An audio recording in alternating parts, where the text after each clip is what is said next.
Fill her up. You're listening to the Gas Digital Network. Conceive, believe, achieve. Shut the f*** up. You're listening to Believe You Me with Michael the Count Bisping. You know my name yet? And Anthony Lionheart Smith. A little sippy dip to get the show started. Ladies and gentlemen, welcome to the Believe You Me podcast. We have got a lot to discuss today. We've got Anthony Smith. Later on, we have Brendan Loughnane going into, once again, the PFL final. We also have Drew Dober joining us, training partner of Anthony Smith, who was a part of the fight of the night at the weekend. And we've also got a lot of breaking stories happening. And also, and this is not really our area of expertise, but a president or former president attempted assassination at the weekend, which was wild, man. It was wild. Where were you, Anthony? Were you working? I was working. Yeah, I was working. It was crazy. It was crazy. I saw everyone on Twitter going, if Dana and Trump walked into the building right now, the place would go crazy. I'm like, well, you obviously didn't see Dana's post, because I was, where was I? We went antiquing for the afternoon, and then we went down, sitting at some barbecue restaurant, and I just sat down. Rebecca goes, oh my God, look at this. And it was a post from Dana. He was on a plane to Italy, and then he was just talking about what happened. I'm like, what? No way. And then you look at social media, and all it is all the videos and everything of Trump just missing that bullet. Unbelievable stuff. And then all the other videos that came out afterwards. There's a lot of talking points here, Anthony. Yeah. What a shot. I mean, I know people. Shot. Not really. It's a pretty far shot. It's a pretty far shot. It was like 130 yards. That's a decent shot to only miss by a couple inches. That's not bad, to be honest. I heard a guy on the news this morning saying that apparently anybody that goes through boot camp at the military will be capable of taking that shot. Granted, the guy was 20 years old, no military training. Mm-hmm. That's what I mean. Like for just a regular Joe, 130 or 140 yard shot and you only miss by a couple inches is not bad. I mean, because if he's aiming for the head and he just clips an ear, that's only a couple inches. That's a hell of a shot, to be fair. Like if you're shooting at an animal and you're shooting at the body, that's a dead deer. Like he's going to kill that deer if he's shooting at the body. That's a hell of a shot. Jesus Christ, man. Could you imagine? Brian, just show that image, because look at that. That's an image that's doing the rounds. At the last second, he kind of tilts his head. So take a look at what happened. And that was... it was just that little head turn. That would have been a Leon Edwards headshot dead. Yeah, okay, so maybe he didn't really miss and Trump just moved his head.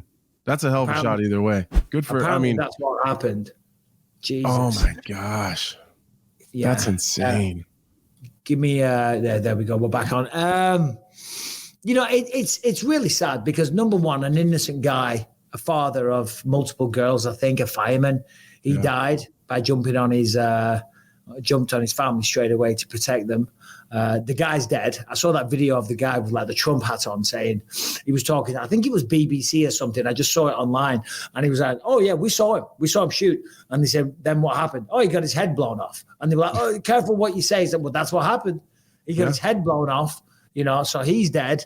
And it's kind of a shame. Uncensored picture of him, of his head online. Are you serious? Yeah. Not that we could put it on here, but I was going to say, Brian's feverishly looking for that right now. Yeah. Don't put it on, Brian. And I want to just I guess I got to choose my words carefully.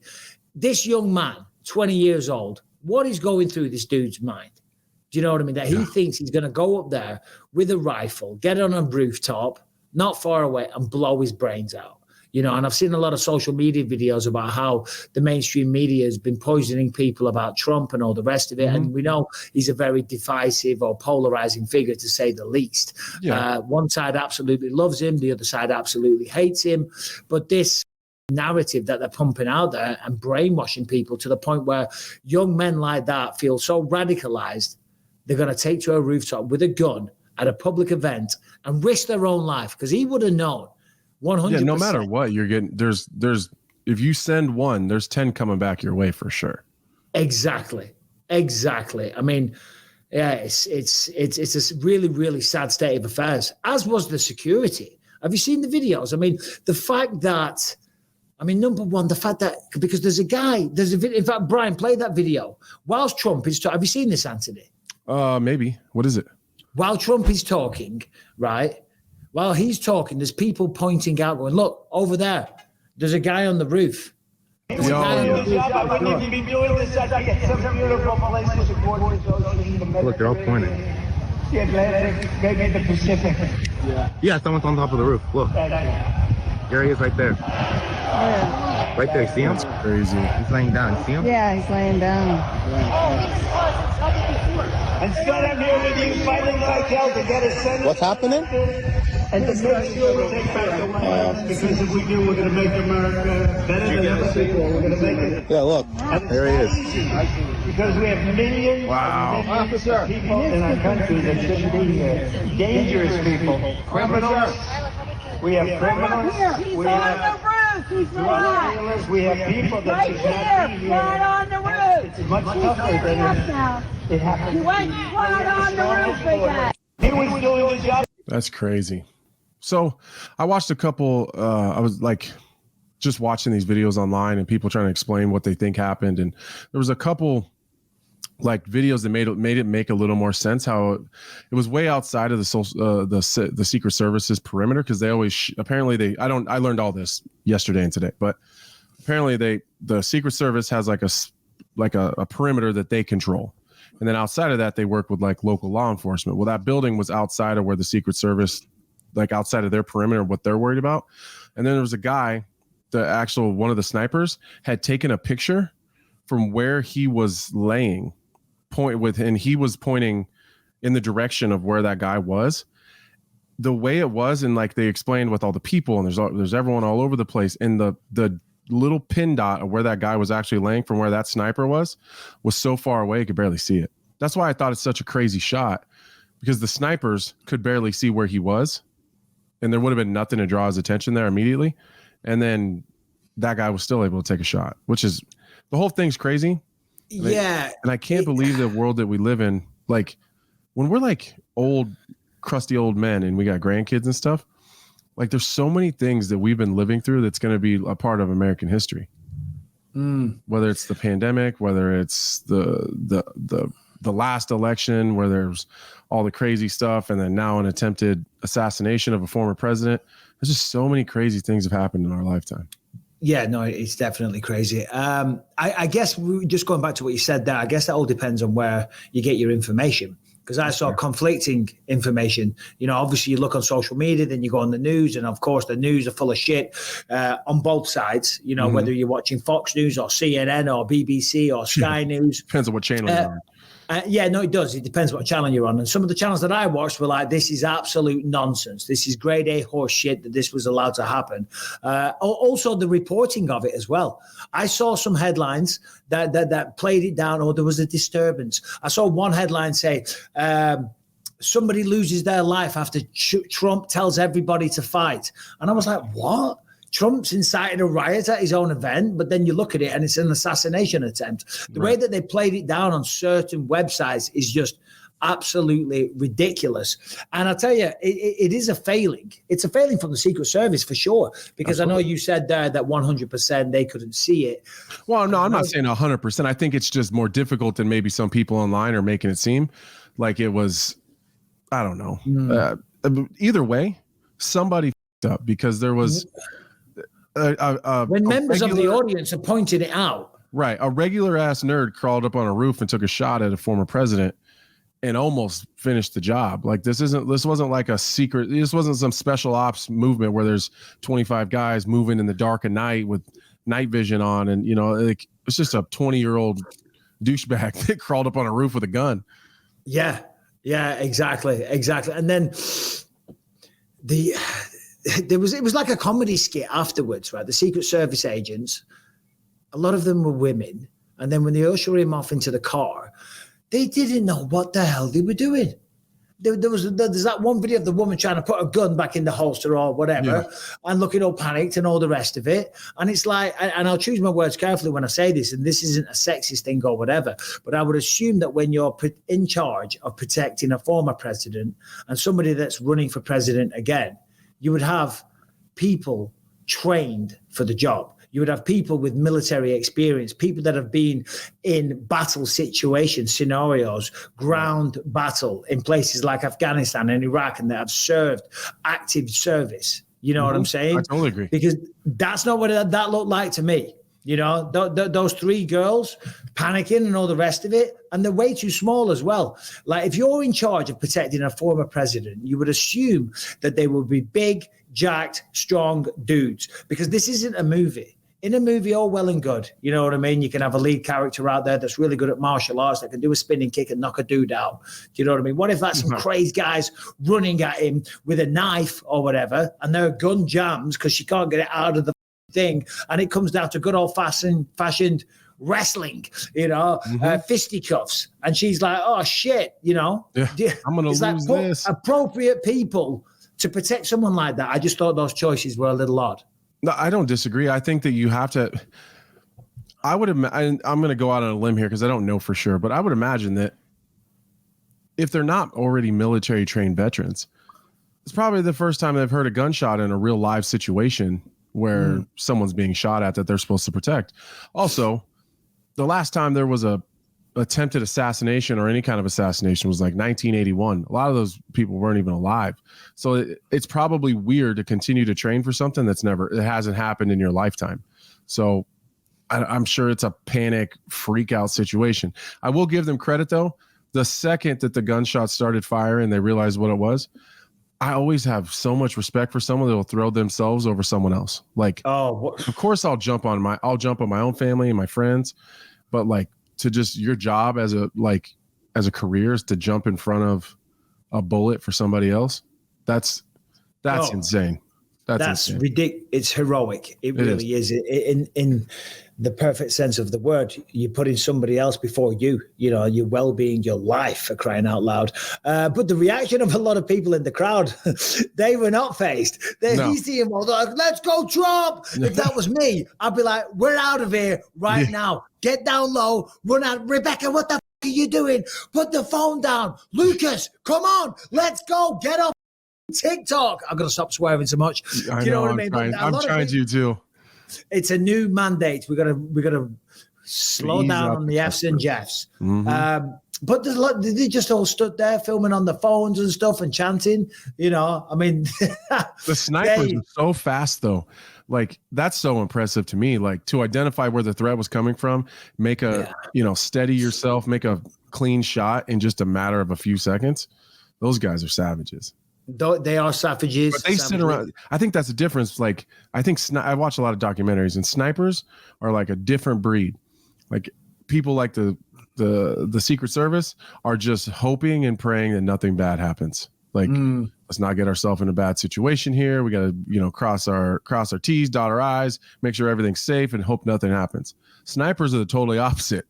They're just waiting. They're staring down an optic like, I wish something would pop off so I can take a shot at somebody. They're just waiting for something to happen. They're hoping something happens.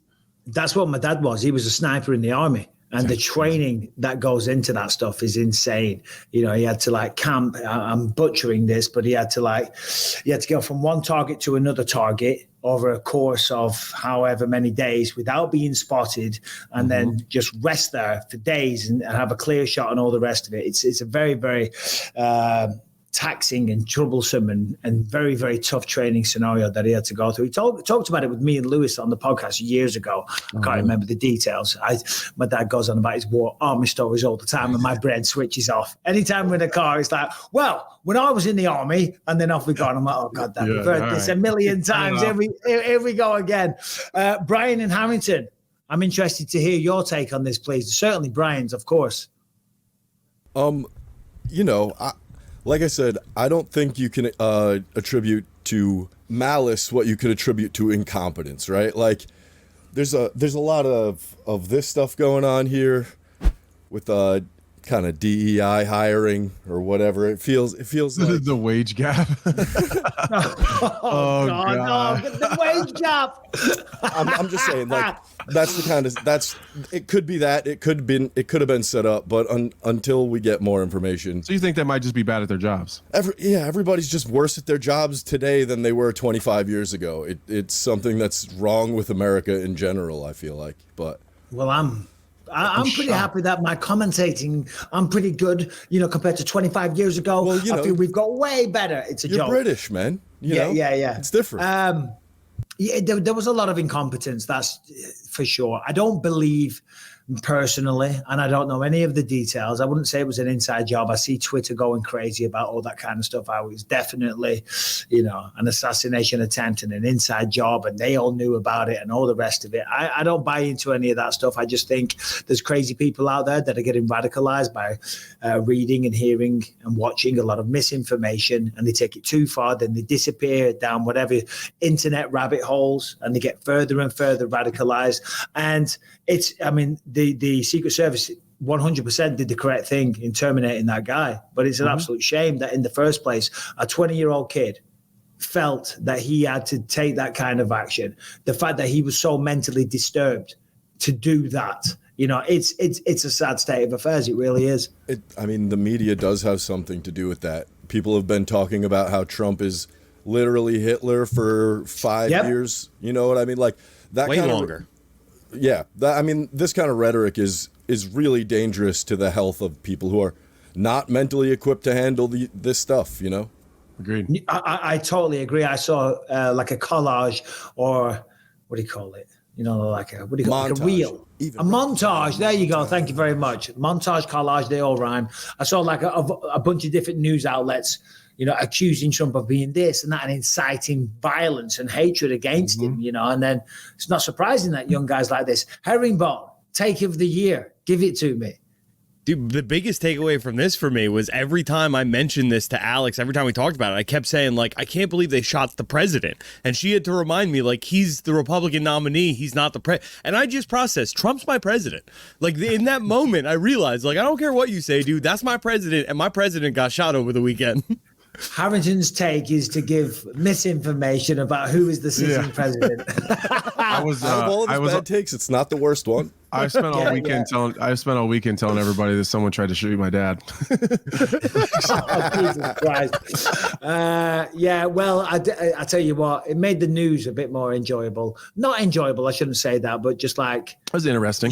It's fascinating. It's mind blowing to me that people get so worked up and they go out there and do this kind of thing. The main thing is Donald Trump's alive, and it was a failed assassination. And I tell you what, the way he handled it was phenomenal, because I don't know if you've ever had someone try and threaten your life. I know you had the guy come to your house. I had a gun put to my head in South Africa. I absolutely shit my pants. I melted. Do you know what I mean? I called Rebecca and to tell her I'm going to die. Tell the kids I love them. Donald Trump gets his ear blown off and then straight away defiantly punching the air and stuff like that. I mean, you got to respect that. Yeah. Have you ever seen the video of I think it's Ronald Reagan. He's giving a speech, this room full of people, and someone pops a balloon in the middle of the speech, and he doesn't even flinch and just looks up and goes, "Miss me." It's an nerves awesome of video. steel. Yeah, nerves of steel. Someone got that picture of Trump with the blood on his ear and his face and his fist pumping in the air, tattooed on him. I seen it pop up on the internet earlier today. Yeah, I was like Russell Brand. Has had a lot of good takes about it, saying that you couldn't billions and billions of dollars, maybe not billions, millions of dollars spent in ad campaigns could not do what that one image is going to do for him, people that support him and all the rest of it. I mean, it is a powerful image. It really is. It does apply. But anyway, let's get off that and talk about stuff that we definitely do know about. All right. MMA, as I said, we've got two guests joining us in a bit. But the two big stories, obviously, we had a night fights at the weekend. Well done to Rose Namajunas. But Jon Jones, you must have saw this, Anthony. I seen it today, yeah. And Nate Diaz suing Famio. The choice is yours. Where do we start? I think I want to start with Nate Diaz. Okay. Well, Nate Diaz obviously fought Masvidal last week. Turns out he was guaranteed $10 million. Good for him. Great for him. Congratulations to him and being able to negotiate that purse up front. Let me just read it here. It says here, in a flurry of desperate calls to Diaz representatives following the event, Engel despondently groveled that he was going to lose more money than what he anticipated earning if he paid Diaz what he was promised, and that his wife might divorce him because of the financial loss. Engel, he's the guy that owns or runs Famio. Engel went so far as to threaten he might have to declare bankruptcy to avoid paying Diaz what he was owed. So basically, he was offered 10, he was given 1, and now after the event, because pay-per-view sales weren't what they thought it was going to be, he said, I can't pay you the 9, so Diaz is suing him. Your thoughts? Well, a deal's a deal. That's not Diaz's fault. I will say, I thought the production, I thought the whole event, I thought everything that happened while watching that main card, I thought it was a home run. I think I said this on here with you. The problem is I didn't even realize it was happening until the day of. And this is what we do for a living. We're embedded deep into combat sports. And I just missed it. They changed the date and I just hadn't seen it. The marketing was an absolute miss. They missed. Yeah. Nobody knew it was happening, but because, and when I watched it, I thought that the entire time. They're not going to sell nearly as many pay-per-views as they should because this production is great. There was competitive boxing matches. There were some names on there. They were matched well. I thought the Pettis fight with Nate Diaz's training partner, I thought it was a great fight. I thought it was matched very well. I thought it was promoted well. There was some legitimate talent in terms of competitive boxers, and then some fun fights with some big MMA names. I thought they did really well, except for the marketing part of it and letting people know that it was happening. I'm just doing some math while you were talking there. Let's just say because if they agreed to pay Diaz 10, we don't know what they agreed to pay Masvidal, but it's got to be at least a couple, one would have thought. Yeah, and then they've got all the production and the rest of the card and the hire of the venue. This number is going to be low. But let's just say to break even, they needed $20 million. The pay-per-view, what was that? I think it was 50, $49.90. It's $50. Right, so divided by 50 equals, they would have to sell 400,000 pay-per-views. But in fact, they wouldn't have to do that. They'd have to sell way more because the pay-per-view provider or the network takes a massive cut of that as well. And I think it just goes to show people underestimate how hard it is to sell pay-per-views. Nate Diaz is a massive star. That was clearly evident. 19,000 people almost sold out. The energy was ridiculous. The production was phenomenal. I never saw the TV product. Masvidal, of course, has a cult following. The date being moved, to your point, is a fantastic one. And Masvidal stressed frustration with that to me when I spoke to him. But to sell that many pay-per-views, it's not easy. It's a lot of pay-per-views. It's ridiculous. It is. Yeah. It is like, people underestimate. Anyone that's not named Conor in the UFC, if you sell 400,000 pay-per-views, it's probably a pretty good night. Well, the break even, I'm going to use that terminology in the contracts with UFC fighters generally, is $200,000. Over $200,000, that's where you become a partner, you know, and it's back in the early days, they were killing it. And now, of course, with the big events, they kill it as well, but it was always like 4, 5, 6, 7, 800,000 pay-per-view buys because that's the power of the UFC brand. And the problem is when fighters leave that and they go away, they think that the buying public is automatically going to follow them. And it's just not what happens. Like I was a part of an event when I grappled Chael Sonnen, and they had, who was it? They had, what's his name? Roy Jones Jr. in the main event. Big name in boxing. They had Rey Mysterio from the wrestling world. And they had a bunch of like big names from different elements of combat sports. They sold next to nothing, right? Lost a fortune. And their reasoning was, well, everyone's got all these social media. They've all got Twitter and Instagram. If they all post it on there and all this, and they do some interviews, we're going to get all these people from all these other avenues. It sold nothing. It sold next to nothing. It's amazing that we got paid, but we did get paid.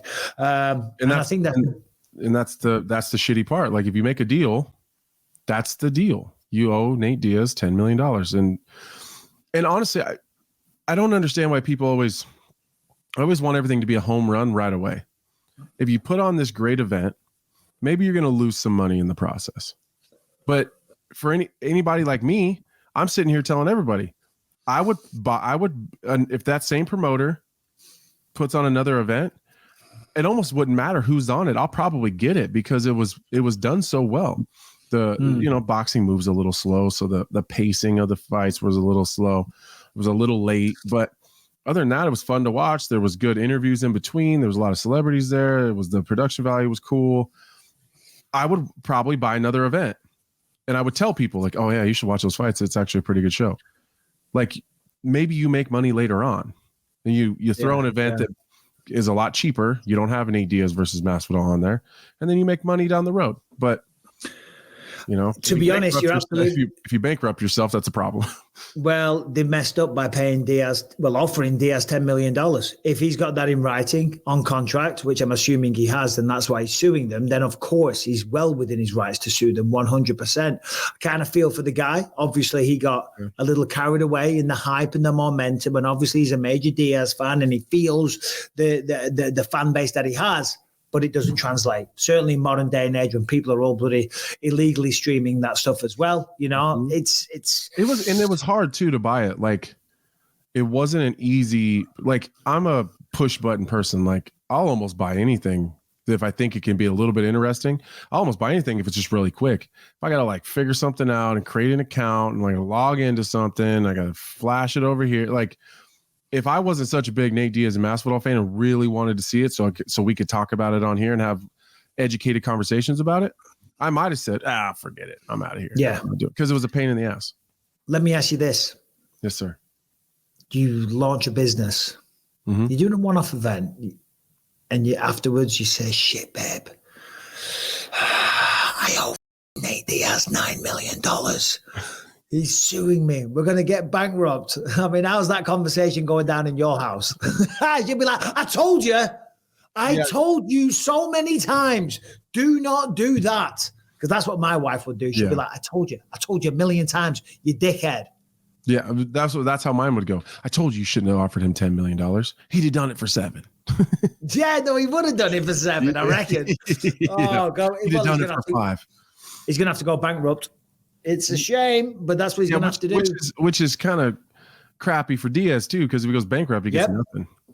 If he goes bankrupt, he probably gets nothing, although they could go after him personally, maybe. But no, I don't think so. If you go bankrupt, that's it. Legally. You might be better off just trying to settle with him instead of being hard-headed and trying to get the full 9 that he owes you. Maybe settle and say, all right, give me 4 or 5 more, and we'll just call this good, and I'll just bury you emotionally. I really hate that, how you can just go bankrupt. If somebody owes you money, they can declare themselves bankrupt. And then that's it. They're absolved of all responsibility. Free and clear. It's absolutely insane. What would you do? I mean, you could sue him, but if you win, he's going to owe you 9. Which you're never going to get. You're never going to get. You try to settle for something lower to get something. Winning a lawsuit is one thing. Collecting from a lawsuit is very, very different. The amount of people that actually get paid when they even get a judgment or an award is very, very low, I believe. And certainly in a position like this, a boxing promoter, they can just absolve the business, just declare bankrupt. That's it, you're done. Not to mention the fact that it's going to cost a fortune to sue the guy. These things aren't cheap. It seems like it would be a pretty much slam dunk of a case, but still, there's going to be legal expenses there. Which, of course, give me what you can give me. Which, of course, Famio's side, they would have to pay that. They would have to pay the legal expenses. But again, you're not going to get your award. You're certainly not going to get your legal expenses.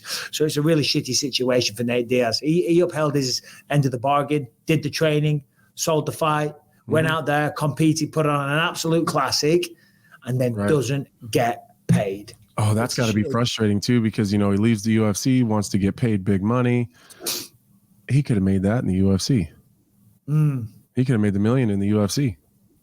Jake Paul is probably chuckling, which really pisses me off. Yeah, because Jake pisses me off. Not for nothing. Jake Paul is always paid, sounds like, and he's seemingly paid all of them well. Yeah. No, he will. He'll be saying, well, I offered you $15 million to come and fight me in MMA, and you chose to go do your own thing, and now you don't get paid. Speaking of which, he's fighting Mike Perry this weekend. You're not going to be on Thursday's show. So, Mike Perry, Jake Paul, prediction, how do you think this goes down? if this was we talked about this over the weekend, and you know who actually changed my mind on this? Dominic Cruz. Because I was immediately like, we were already talking about bare knuckle because we seen King Mo sign with bare knuckle, and that's what we were talking about. And then we were talking about how bare knuckle was almost seemingly created for Mike Perry. Like he just fits there so perfectly. And then we got into the Jake Paul thing. And I just was thinking in this bare knuckle mindset of how competitive and how dangerous he is in bare knuckle. And I was like, yeah, I mean, he beats Dom. He beats Jake Paul, right? And Dominic goes, no, I don't think so. He said, I don't think so. He was like, if it was bare knuckle, he beats the hell out of Jake Paul. It's like, but Jake Paul is a boxer. Mike Perry isn't the cleanest tactician. He just kind of, he's not super technical all the time. He likes to take a lot of shots and tries to fire back. Then he talked a little bit about the size of Jake Paul compared to Mike Perry. I always forget Mike Perry on TV looks huge because he is kind of jacked and shredded. Yep. He's not a massive guy. He's really not. I mean, he can still make 170 without a whole lot of trouble. So I don't know. I'm leaning Jake Paul, and that might be the first time I've picked Jake Paul. Jake Paul's the bigger guy. Mm-hmm. He's been dedicated in the craft of boxing, himself to the craft of boxing for quite some time. Mike Perry is a fighter. Mike Perry is a bare knuckle brawler. And they are two different sports. You get someone inside like Mike Perry, just swinging hell for leather, not giving a damn about the consequences coming forward because he's cut from that cloth, because he's that kind of guy, because he's a little bit psychotic, you know what I mean? And he's cracking you with bare knuckles and your teeth are flying out and cuts are opening and all the rest of it. Mentally, that's diminishing your confidence. You're like, whoa, shit, this guy's just like a buzzsaw. You know what I mean? But he did beat Michael Venom Page. He did. In bare knuckle. That's fair. A guy that's way taller as well. So, but if they were in a kickboxing fight with big gloves on, so Michael Venom Page fight probably. A kickboxing fight with big gloves, 100% Michael Venom Page. Mm-hmm. Without question. Without question. That's what I mean. I think if you take Jake Paul and put him in a bare knuckle, I think he demolishes Jake Paul. Yeah. But I just think with the big gloves, the ability to cover, it's I don't know. And because I'm in a position where I'm allowed to be biased here, I hope Mike Perry goes out there and absolutely sleeps that dude. I just don't know that it will happen. My will and my prayers and the MMA fighter in me is just trying to give as much of myself to Mike Perry as just hoping he can win. I hope so. I don't know that he will. I hope so, and I don't give a shit saying it. I've got about a million DMs off the little prick talking shit. Fuck you, Jake Paul. Part of my language. Once again, 5 demerits, 20 pence in the swear jar. But I think you might be correct. All right, Jon Jones. We all know what happened earlier this year. Jon Jones had drug-free sport go to his house, the new version of USADA. Apparently a bit of a melee kicked off. He grabbed her fall. She said she was terrified. What else? What were the other details? What did he allegedly do? I think he threatened them, or I don't know. Doesn't Harrington know? Harrington, do you know? He won't know. He won't know. He won't know anything. Okay. I mean, I said to Harrington, and by the way, I did a live on Saturday that not many people watched, but I did one. And they were all going, why are you so mean to Harrington? I'm like, we're busting his balls. But here's a classic example. I said, put the Jon Jones story in the notes, please. Do you know what story he put in? Jon Jones tweeting and deleting that he maybe cut his finger off at the airport. I'm like, that's not the one I meant. I also, right underneath that, put that Jon Jones was charged with misdemeanors. What is the charges? It's a joke. So he has been charged with assault, petty misdemeanor, and interference with communications. I guess that's from when he grabbed the phone. He stopped her from being able to make a phone. So he's been charged. So there's going to be another hearing in about 30 days or whatever, where he pleads guilty or not guilty. Mm-hmm. And this is going to be interesting because if he pleads guilty, which a good lawyer will probably tell him not to, but, if he pleads guilty, they're saying that potentially there's a year in prison. I doubt he's going to get a year in prison, although he does have prior charges, you know, but I doubt it. I doubt he'd do any prison time. Financially, he could afford to pay the fines. The fines were very, very small amounts. So does he plead guilty? Because he came out and he said, listen, you know, I vehemently deny these allegations. It wasn't true. This is completely fabricated and utter nonsense. But you might plead guilty to get rid of it. But if he pleads not guilty, it's going to trial. Yeah, he'll plead not guilty for sure. Yeah. Unless they settle it. I don't know. Maybe they'll have him write a couple checks to those two testers and let him go on about his business. Yeah. It'd be kind of interesting if it went to trial, though. You know what I mean? Because they'll live stream it on TV. Oh, yeah, like the Alex Baldwin trial? Yeah, it'd be like the MMA version of Johnny Depp. And what was she called? What was it? Amber Heard. Amber Heard. Yeah, Johnny Depp and Amber Heard, but the MMA version. Some drug testers like, yeah, and then he came and he took a shit in my car. It's what a fun trial. Jon Jones just can't stay out the news for the wrong reasons. You know what I mean? And if this did go to trial, he's supposed to be fighting Stipe in November. November sounds like a long way away. It's not. This year's flown by. We're almost in August, September, October, November, 4 months. And we don't know how early into November the date will be. Could be the start of November. Right. You know, that's around the corner. And then now he's got a trial. I kind of stuck up for him at the beginning of it because it is a pain in the ass doing the whole drug testing thing. And if you don't have ones that are, I've always been lucky that my drug testers have always been pretty cool. They're fairly respectful of your time. They're fairly respectful of the inconvenience that they're creating for you. So they've always been, you know, they show up like, hey, I know it's not the best time. Sorry. Let me get this sample and then we'll get out of here. You know, and they're very respectful of my family being around, or I'm out doing something with some friends. Like, not that they don't test me or that they don't do their job, but there's a way of going about it that's a little more respectful and I don't know, just understanding that this is an inconvenience for us big time. And so, but I have had one. I've had them before, like not here at home or in Denver, but like just been out somewhere and they just find some random person and they just, you know, somebody you've never had before. And sometimes they can be assholes and they have this power trip or this, like they have some sort of power over you and they want to boss you around, point their finger at you. And like if he got like one of those bad ones, I understood him because he's a little bit hot-headed at times. I could understand him kind of flipping out and, you know, yeah, certainly if he was intoxicated. Yeah, and apparently he was having a party, so he was. I think he was drinking and had some friends over. And if they show up and they're starting to be assholes and they're kind of being disrespectful at times, I could see him kind of going off. Now, once you start touching people and taking their phones and stuff, that's a problem. It is. But like if you're just being an asshole to them verbally, that's kind of in his right. Yeah, it's not against the law, I don't believe. Certainly you're in your own home. We don't want to repeat the entire show that we did earlier this year about it, but it's all about perception for the most part. It's about perception. You know, some people may take somebody of Jon Jones's stature being a little bit aggressive and can handle that and be like, whatever, the guy's frustrated and all the rest of it. He's just annoyed and I'm doing my job and I get this all the time. Or you get some other person that's like, oh, he's going to kill me. You know, it's all about perception. But they've charged him. So I guess we'll see what happens. Before we get into some MMA stuff and before Brendan Loughnane joins us, I think we got 9 minutes. Harrington put in some MMA, non-MMA. Do we want to talk about a fire breaking out on an American Airlines plane, but then everyone trying to get off, but a stampede happens because they all want to get their bags? Or do we want to talk about a father and daughter both dying after they ran out of water, getting lost on a hike at a national park? I kind of want to talk about that. We've done a lot of plane stuff. Yeah, let's talk about that. Harrington, give us the lowdown.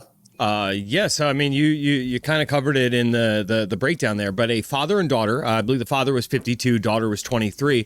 They went for a hike in a national park where temperatures got over 102 degrees. They made a wrong turn somewhere, got lost, and they ran out of water, and just that much heat Yeah, it took them out. They were found, but they were found next to each other, both having passed on after, I think it was the Ranger Service received a 911 text about people being lost out in the national park. It's so bad because that's like, I mean, 52 and 23. My Ellie's 21. I'm 45. And she loves doing stuff like that. It's like saying, come on, Ellie, I know a really good hiking route. Come on, let's go and get some nature, get out to the national park. And you're in charge. And you take a wrong turn, and slowly but surely, because that's a slow, agonizing death. Mm-hmm. But then just to top it all off, it's your daughter, your own flesh and blood that you love more than anything in the world. Yeah. And you've kind of created this situation. I can only imagine the despair that both of them are feeling. Yeah, there's nothing worse. Like it's about 100 degrees here with insane humidity right now. And my wife has been texting my kids all day because they're at this camp and it's at this lake and they're doing a good job of keeping the kids as cool as possible. She's freaking out because they're there from 9 to 4 at this camp. And it's like 80% humidity. It's so hot here right now. But same here, bud. It's so hot. And I just can't. I've been outside for a total of like 8 minutes today because it's too damn hot. So I just keep thinking like what it feels like outside, and then you're stuck and you got your kid with you and you're out of water. Look at my face. I've been red raw for the last couple of weeks because I went out on a boat. I have never recovered. It's so sad. It's so sad. It is. What state was it in? Pardon me, I don't know. Harrington never said. I read it out and Harrington just repeated what I said. The national park would have been good. The state, the area, the geographical location, perhaps. Canyonlands National Park in Utah. Oh, yeah. So it's Utah. That's humid. Do you know what this? Do you know what it reminds me of? Was it Evan Tanner? Yes. Yeah, he was out on that motorcycle in the middle of the desert. No, he used to do the similar type things. He used to go on these like self-discovery hikes and just disappear into the desert. Wasn't he on a motorcycle and then like ran out of gas and then was walking to like where he thought something was? And then I don't remember. I remember he's in the desert though, either way. Yeah, no, funnily enough, I was looking this up kind of recently. Yeah. Oh. I just seem to recall from the article. Yeah, he just used to go on these hikes for days on end, made a wrong turn or whatever. You got to respect Mother Nature, man. That is so bloody sad. It is awful. The heat is almost more dangerous than the cold sometimes. Heat is more. Oh, of course it is. 100%. That always scares me. Like getting in us. There's two things that I always perceive that I'm about to die. Oh, no, I don't think I'm about to die, but I'm very, very aware of, I watch through the door. Saunas. Yeah. And when I used to go on them, I haven't been on them for a very long time.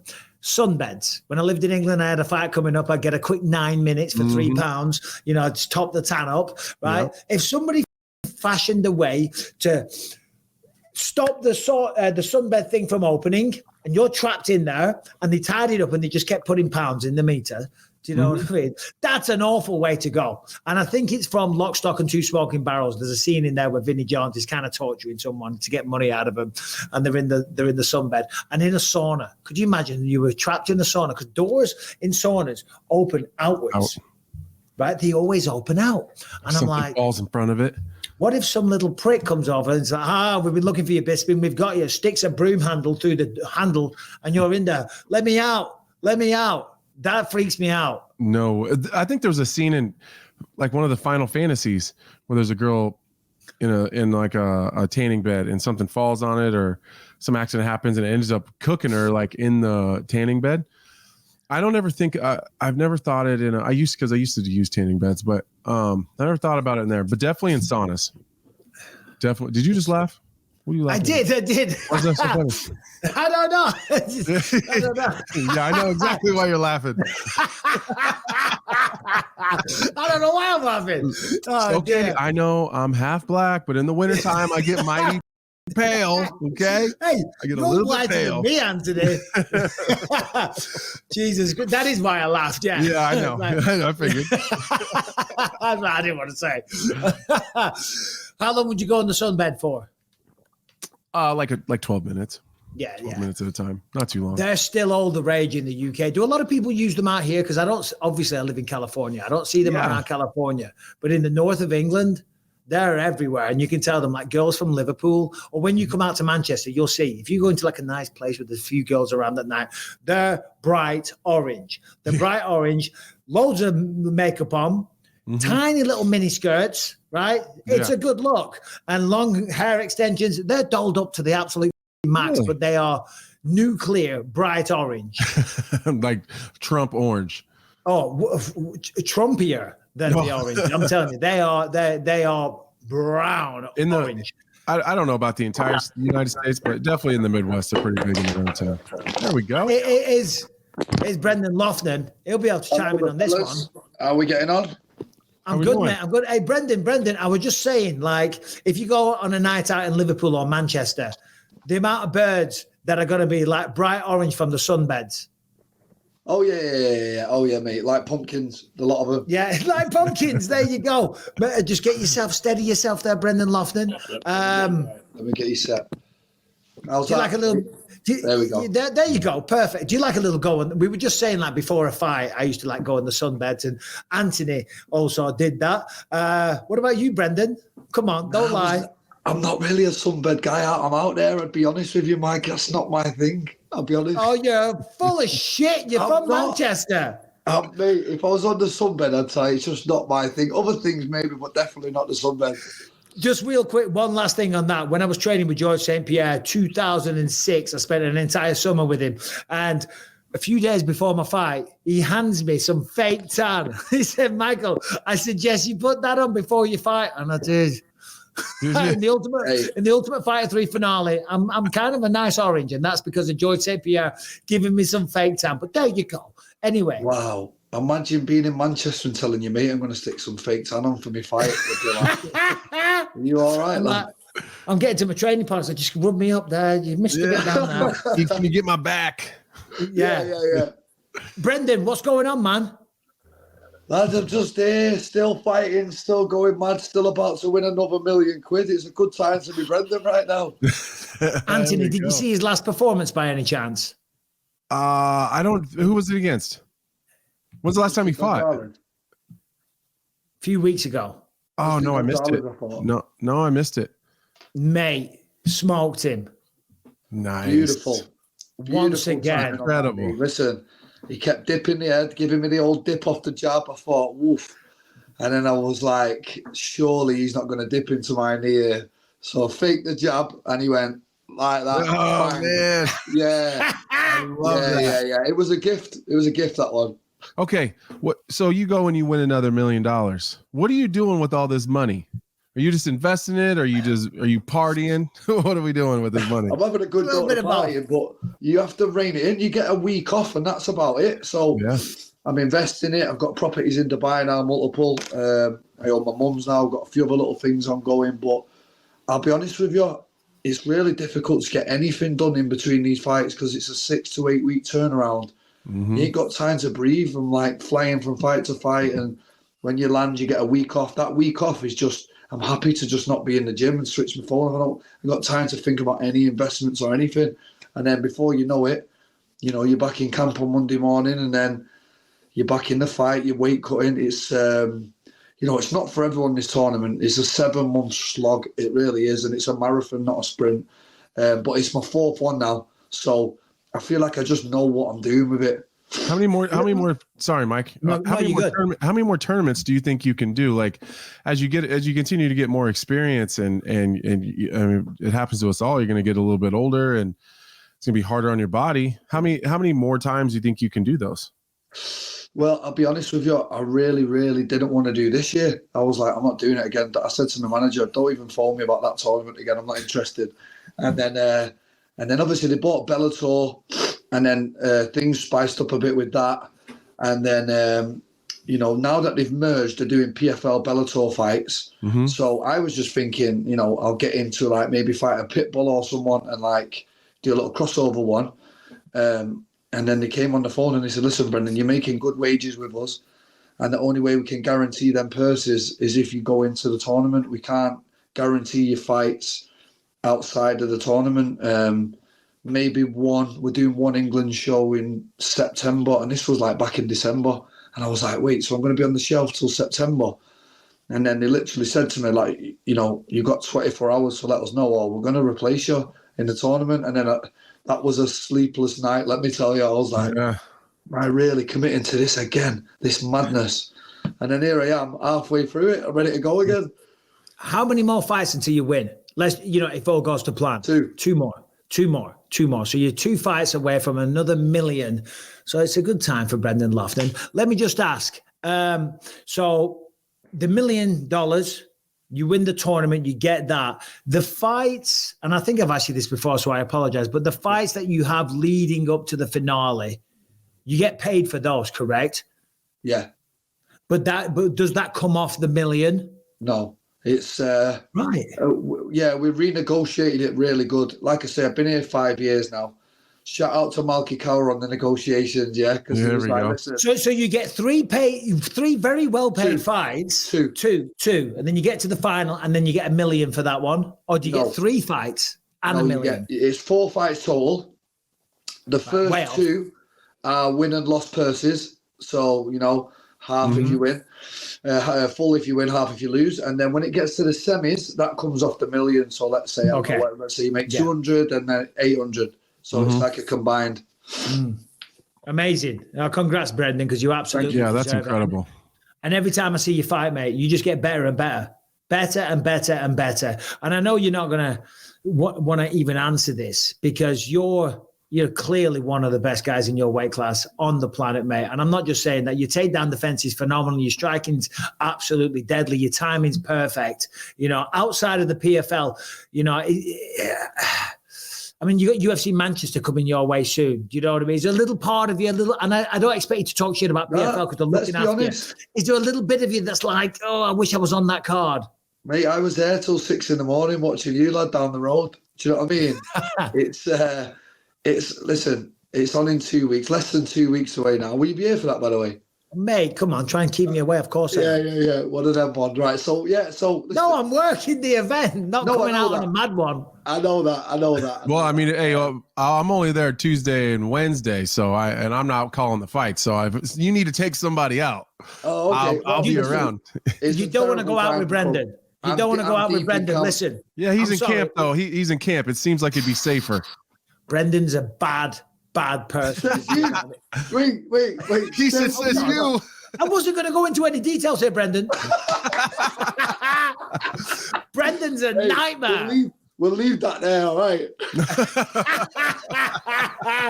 Anyway, back to UFC Manchester. Go on. Yeah, of course. Listen, this one eats me up, mate. It does. It eats me up. It's down the road. I can see the arena out my window. Do you know what I mean? I've had 14 fights for the PFL now. 13 of them are in the States, places like South Dakota, Sioux Falls. Who cares, mate? Like, let's be honest. So I am one of the best featherweights on the planet. Yeah, no. Yeah, who cares? Lovely place. Yeah, it's not the best, mate, but it's definitely not Manchester Arena anyway, I'll tell you that. So, yeah, I mean, it's down the road. Leon's on there, Tom, Paddy, Arnold. I mean, who wouldn't want to see Brendan Loughnane and Paddy Pimblett at the Manchester Arena? Can you imagine it was that, Mike? Mate, Manchester versus Liverpool, that'd be insane. It really would. At your level, and obviously Paddy's level, that'd be wild. It'd be full of gangsters. It would be. Listen, let me tell you. So when we did Tales from the Octagon, Anthony, right? Brendan's firm all roll up and the security, because Daz Morris knows everyone. Daz is like, whoa, do you know what I mean? They're a tasty bunch. This lot. Like, everyone just looks at England, you know, the Americans, and think, oh, cup of tea, the Queen, and all that. But they don't know how gritty it can get, Mike. It gets gritty around there, doesn't it? Yeah. No, it does. I was trying to explain to Bobby Green, because he was on the podcast, and he was like, yeah, I hear it's beautiful and it's nice. And I'm like, mate, you're going to Manchester, bro. There's lovely parts and there's some very, very tough parts. You know, he wants me to take him around the ghettos. Where do I take him, Brendan? You know what? They're not hard to find anymore, mate. They're everywhere. Oh, shit. How old are you now, Brendan? 35 in December. So, yeah, you're right. It's that side of things now, Mike. And you've got to think about this. You've got to think about this at this side of things. And where I'm at now with PFL, 2 great purses already, you know, another belt, another $1 million, which is in touching distance. I'm the favourite to win this thing. You know what I mean? I'm the most experienced in here. And now you got to think of, you know, 35 this year, you know, how long's left in the tank, you know, retirement funds. But I'm just happy, that I'm still putting on viral knockouts at this age and still taking people out in the way that I am. And, you know, you guys will know, you guys are veterans. You've had so many fights like myself now that, you know how to do camps, you know your body, you know, like it just gets easier and easier the more you do the weight cuts. And I don't even put sweet sweat on anymore. It's like, it's at that level now. I'm fighting that often, you know, and I've had that many now that it's just, when you get in there, it's an extra level of comfort that I've got now. But also, you've got to think of a young 21-year-old that's coming through and you're dangling $1 million carrot in front of him. He's coming out of the favelas in Brazil. You know what I mean? Yeah. He's like, I will kill you for that. Like, literally. I'll kill you in your sleep before you get there for that. Yeah, and that's what you're up against, and I'm aware of that. So all that taken into consideration, let's get this next belt. Let's whip 2 belts over the shoulder, and let's see where we go from there. Well, you have got the science so sweet, you don't need the sweet sweat. Like, literally, sweet sweat gone. Like, I don't even have to oil up in the morning. I used to swear by the sweet sweat. Do you still use sweet sweat, Anthony? No, I hate it. I think it makes it worse. Every time I put sweet sweat on, it slowed my sweating down. Every time. So I never use it ever. So here's my theory behind sweet sweat. Well, I don't get paid any money by sweet sweat, but I sweat like a bastard. So I stopped using sweet sweat and I went back to what I used when I was on the regional scene before sweet sweat was all fancy. Was that the makeup remover? Albaline. Yeah, so I still use that. I think it's different. I don't know how, but I think it's cheaper. Yeah, probably. It's definitely cheaper. Probably. It hasn't got a bullshit label with all the science on the side. It's just makeup remover. Yeah, just makeup remover. Make you sweat like a rapist in church. I won't be getting any sweet sweat endorsements off this one, but basically, the night before the fight last time, the night before the weigh-in, Frank Hickman, one of my coaches, he was like, I wouldn't put the sweet sweat on when you get in the bath, you know. I've heard it slows it down or some bro science. And I went, all right, well, let's not do it then. Oh my God, the difference. Like, it just flew off. He said something about it blocks it in the water. Well, every time I've used it, it slowed me way down. Yeah. Every time I've used it, it sped me right up. Maybe it's in your head. Let's agree to disagree on that one. Yeah, no, exactly. Horses for courses. What works for one doesn't work for another. Like a training camp, like a weight loss routine, like a diet. You know what I mean? That's just the way it is because it worked for me. Recommend one thing that Anthony needs to do in Manchester, Brendan. Yeah, Manchester United game for sure. Are they on, Mike? You know, do we know? On that week for you? I have no idea. Most certainly, that's the only thing. It's a landmark. It's iconic. That's, what I mean? That's one thing you got to do if you can. Yeah, has to be that. I would love that. I'll take you on a little tour as well if you want. Bit of 20 stories, bit of the Ivy. Hey, mate. I'm going to do like a little walk and talk with Bobby Green. You know, do you want to come and join us, Brendan? Well, they might look at me a bit weird round here for like knocking about with Bobby Green and Paddy and all that. This is how it gets round here. You know how it is, Mike. You don't have to tell me. You know what I mean? What with the Americans? He stands with him and he's his opponent. Is he with them? All that stuff. Yeah, what's he doing? Yeah. Talking of that fight, what do you think about that one? Great matchup. I mean, can he get Bobby down? I don't think so. That's can he question. beat Bobby on the feet? I don't think so. I mean, listen. Rafael Fiziev is one of my training partners, yeah? Rafael Fiziev, hands down, I've sparred everyone in the world, including Conor and Peter Yan and, you know, Dominic Cruz, all of them. Rafael Fiziev is the hardest round I've ever had in my life, right? Wow. And I watched him versus Bobby Green, and Bobby Green put it on him. And I was like, wow. I thought he would have run through him. And after seeing that, and now matching up with Paddy, it's a tough night. It depends what Bobby Green shows up, Mike, I'll be honest. Well, hold on a minute. First of all, the man's now called King. Have a bit of respect. The artist formerly known as. Jesus Christ. Loughnane, what are you doing? The man's King Green. Don't tell King that I said that, please. Brendan, can I just say, you're one of the best guests we ever have on here. And I mean, I always have so much fun. You're so easy to talk to. You got such a great sense of humor. It's crazy that for a few years we didn't even talk, and that shall remain off air. That's got nothing to do with anybody. Me and Mike had a serious beef. We did. We had like a big. How come I didn't know about this? We had a 10-year beef that we didn't even know that we had. 10-year beef, War of the Roses. Oh shit! So when's the fight, Brendan? Next one. The fight is August the 23rd. It's actually in a better place this time. It's in Washington DC. I've never been. So looking forward to that. I've got it's Kai Kamako. You'd be better off in Sioux Falls. No, somebody else said that.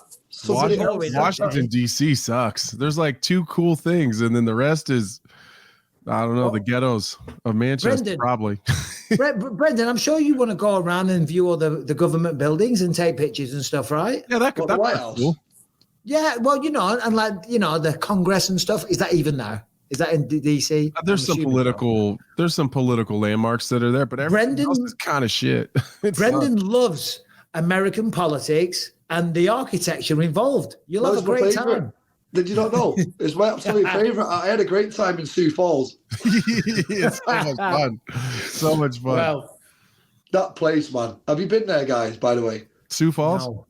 Yeah, it's only like 3 hours from where I live. I can only imagine where you live, bro. Dude, they must have not have taken you anywhere cool, because it's not as bad as it seems. Like, it's kind of a collegey town too. So for the young people, they have a good time partying there. Brendan, what's so bad about Sioux Falls? You know what it is? Like, there's no buzz about the gaff. There's no like. It's flat. Very like, the nearest corner shop's 5 miles away. One of them type of places. And then, but you know what I did? Oh, you're gonna laugh at this one. I got a random DM, like in my requests of some mank guy. Sent me a voice note. Yes, lad, what's happening? I live in the next state. I'm looking to come, and I was like, yeah, all right, come down. Yeah. No. This guy showed up with his. I'm driving 9 hours for this and all that. Yeah. So he showed up, and then English I'm lad. the cage, and I can see him going Manchester outside. So I ended up just randomly partying with this guy from Manchester who drove 9 hours from the next state. Hilarious. Now let me ask, was he a nice guy? Was he good company? Did you have a good time? Or like an hour into it, you're like, oh my God, this guy's out of his mind?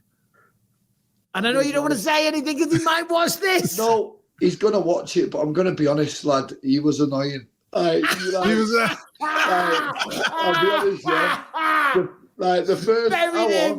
the first hour was great, and then my coach, he had me coach in a headlock, whispering in his ear all night. Yeah, my coach is going, oh my God, and he's American, one of the coaches. So and then he goes to me, he goes, and I dipped out the back door. I can say it on air now, bro. I didn't get lost. I left.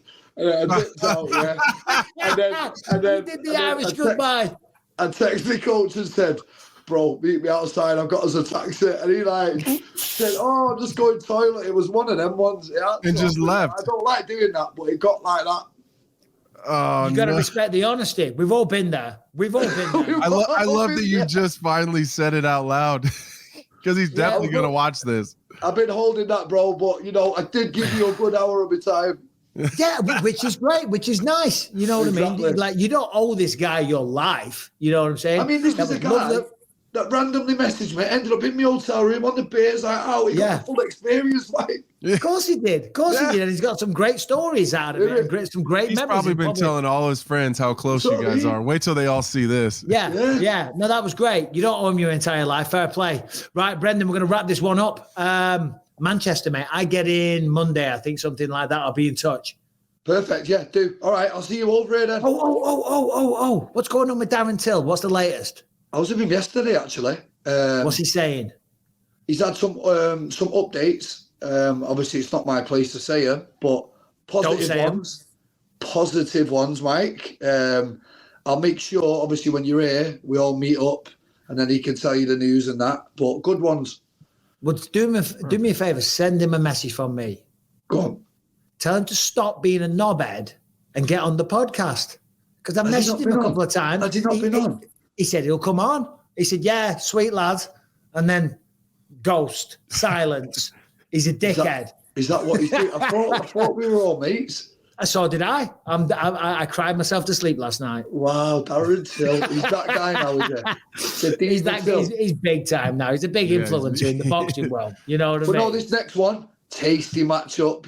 When this one comes out, you're going to be like, okay, I'll see where we're going with this. I love that. All right, well, tell him I'm going to reach out. Brendan, you're the absolute man. Cheers. Love talking to you, mate. See you next week. Nice one, lads. Take care, boys. See you later. Oh God, he's a lot of fun. He's hilarious. Oh man, you wanna have a drink with him. He's out of his mind because he's just a cheeky little rascal. He's funny. Is he? He's funny. He's so funny. Great. He really is. Oh dear. Right, Harrington. I've even looked at the notes. I'm way off because he just had me laughing my ass off. Yeah. What are we talking about? The random guy is great.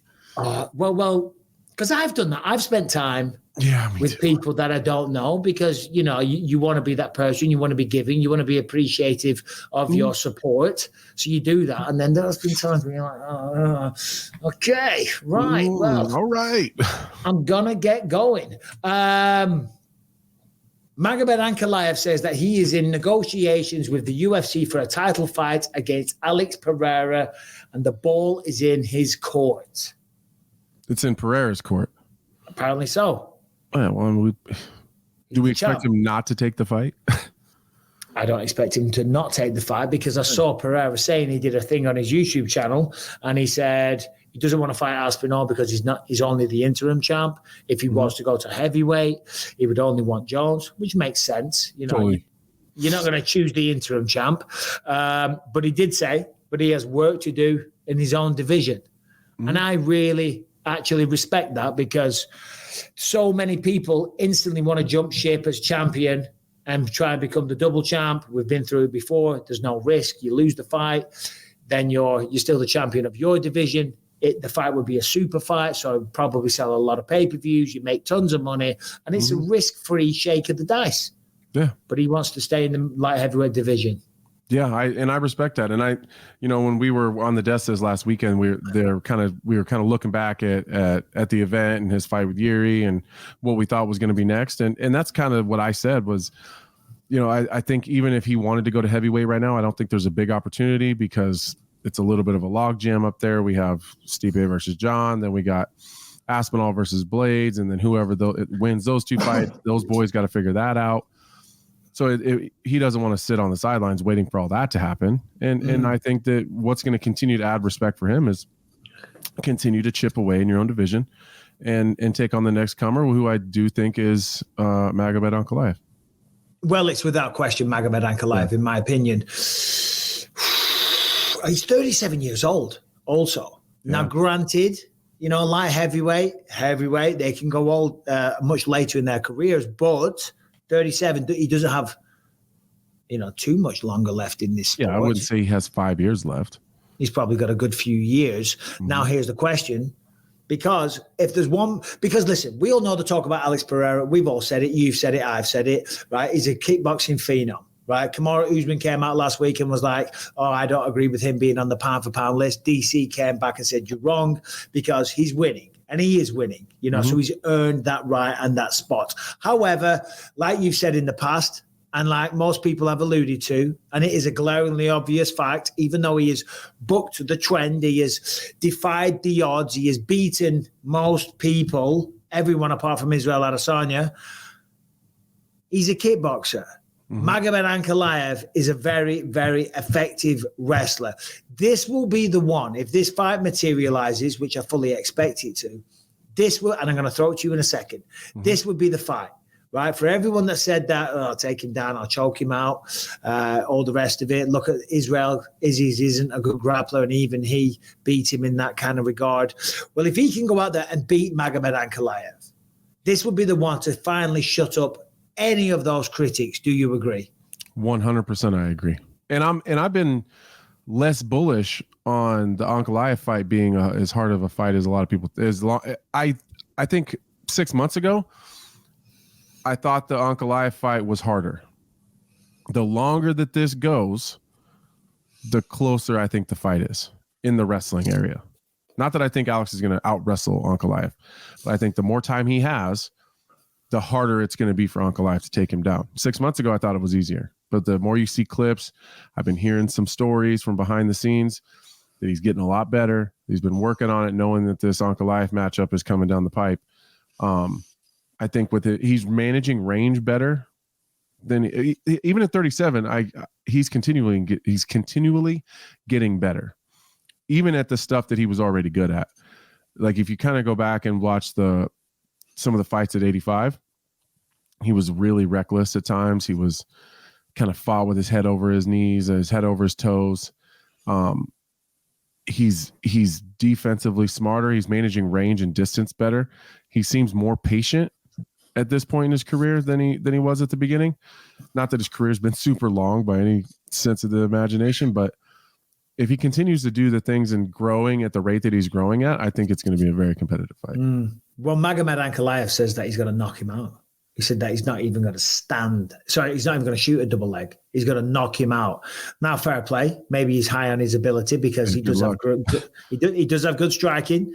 I mean, he knocked out Johnny Walker. That follow-up shot was brutal, But what do you think? Do you think that's Magomed just playing a little bit of what's the word? Playing a bit of possum, yes. Setting a trap. I'm going to stand. It's like, oh, look at that double leg takedown, buddy. Because he'd be foolish not to. He would be very stupid to stand in front of Alex Pereira, especially with his style of striking. Ankalaev is a very difficult puzzle to solve because he doesn't do a lot, but everything he does very well. By not doing a lot, I don't mean that he doesn't fight. I mean he sticks to the basics and he's very good at those things. He's not flashy. He's not jumping and running and spinning and all the crazy stuff. He's very fundamentally sound. So he doesn't make a lot of mistakes. He is very tricky, but he's not movement based. He doesn't have a whole shit ton of movement. He doesn't have a whole lot of head movement. He's not real tricky with his footwork. He's very fundamentally sound, super basic, 1s and 2s, straight punches down the pipe, got a real nasty lead right hook from the southpaw. But especially with the stance being in opposite stances, that's a really dangerous spot to be. If Alex Pereira beats you in the foot battle and you're not crazy mobile, and he wins that lead hand battle at the same time as winning the foot battle, that's just left hook city. Left hook city. You might be looking to land your own left hook from what we were saying yesterday. There was a little somebody out there. Oh, my new best friend. Your new best friend. You want to go left hook Lucy on TJ Dillashaw, right? I feel better. Just for everyone listening, I was throwing a damn tantrum yesterday. I was pissed. Oh, you feel better today? I feel a little bit better. Hold on. Let me just set the scene and then you can say all that because people don't know what we're talking about right now. TJ Dillashaw was on Rampage Jackson's podcast and he was asked, would you ever become a champion? And he instantly was very dismissive. He was like, no chance in the world. Words to that effect. And even Rampage and Luke Rockhold and people were like, whoa, what are you saying? What are you saying? He was like, no, he was very, very dismissive to the point where it seemed like I assumed that maybe you two had some negative interaction. So yesterday you were like, oh, I'm addressing this on the podcast. I was like, sure, go ahead. But the floor is yours. Oh, so if he doesn't believe that I'll ever be champion, that's totally fine. That's 100% fine. That's his opinion, and he has a right to have it. And that's what you do on podcasts. I totally get it. That part doesn't bother me at all. It was the talking about he must have given himself that nickname, and that I'm a quitter, and that I give up, and the very personal disrespect part of it. Like I say a lot of things about people's games, but I don't think I'm disrespectful to anyone personally. I don't think anyone's ever heard me say anything and thought that I was, there's a Drew Dober. Speaking of disrespectful. Speaking of good looking people, that's what I was talking about. Well, formerly good looking people. Formerly. I'm looking like Quasimodo right now. Well, we're gonna have to come back to this TJ Dillashaw stuff. We got Drew Dober here. Dude. What's going on, Drew? If I get you on the podcast, I expect you to show up a winner, please, for crying out loud. I mean, I did my goddamn best, but this Jon Silva cat, dude, he's a gangster. hey, Drew, of course, that's a joke. Mate, I got to tell you, when I watched that fight Saturday night, I thought that was a phenomenal fight. It was a barn burner. It was a classic. There was so much action. And, of course, it got stopped by a brutal cut. And I just thought, you know what? I would love Jon Silva on, but he can't speak a damn word of English. I'll get the other guy on. Granted, you lost, and fair play to you today for coming on here, because that's very, it's a big move. Sometimes people bury their head in the sand. You're happy to come out here and talk about it. Congrats on the fight. Tremendous performance. And thank you for joining us. Thank you so much, and I'm glad you appreciated the performance. I mean, we put in one hell of a fight, and we took a lot of damage trying to do it. Yeah, I mean, I like showing my face after losses because failure is just part of life. So when you obviously wanted to be on this card in Denver, the crowd loves you. They went absolutely insane when your walkout music hit the speakers. Was there any part of you that wasn't super comfortable with that matchup? No, not at all. I mean, I think this matchup was preferred just because the array of opponents that I agreed to fight, Jon Silva was the most spectacular, the most entertaining. And, when you only have like these small moments, especially in front of Denver, Colorado, and the biggest stage in the world. You didn't want like a striker that can't really strike and like not real good takedowns or anything, like someone you could just posterize in front of Denver. Yeah, well, we already have this knockout record with, a bunch of people. So I'm out here trying to create memories, and you're going to remember this one. For sure. Dude, it was a phenomenal fight. Jon Silva, by the way, he's legit. He is legit. And you two went toe-to-toe the entire time. You were fighting in your typical style, going for the knockout, which I absolutely love. He got you with those bloody spinning elbows, though. How dare he? Talk to me about that moment. He cheated. He threw a spinning elbow. I mean, what was going through your mind when he connected with that? And then again, and then maybe I think it was again as well. Yeah, I think like each round he was able to find the same cut. In the first round, I kind of jumped into a cross that originally split it open, and I already have scar tissue, so it's just easy that he pops open. And then each round he was looking for it. Like I could tell he was, these MMA or these fight nerds they call them. Mm-hmm. Man, he was really cerebral, and he was trying to hit the cut. And then that spinning elbow I didn't see it at all.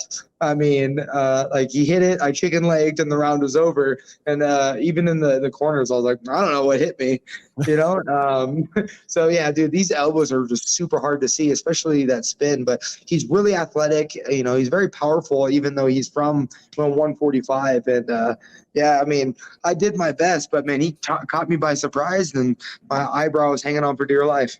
Were you surprised that he was harder to hit? I was actually. You have this really interesting ability to find people that are typically pretty hard to find. Like I don't know. I've always been so interested watch, especially when I get to break down your fights when I'm working the desk and stuff. It's so much fun. I feel like I'm super lucky. I get to watch a Drew Dober fight like 5 or 6 times every single time you fight because I'm watching the ones before.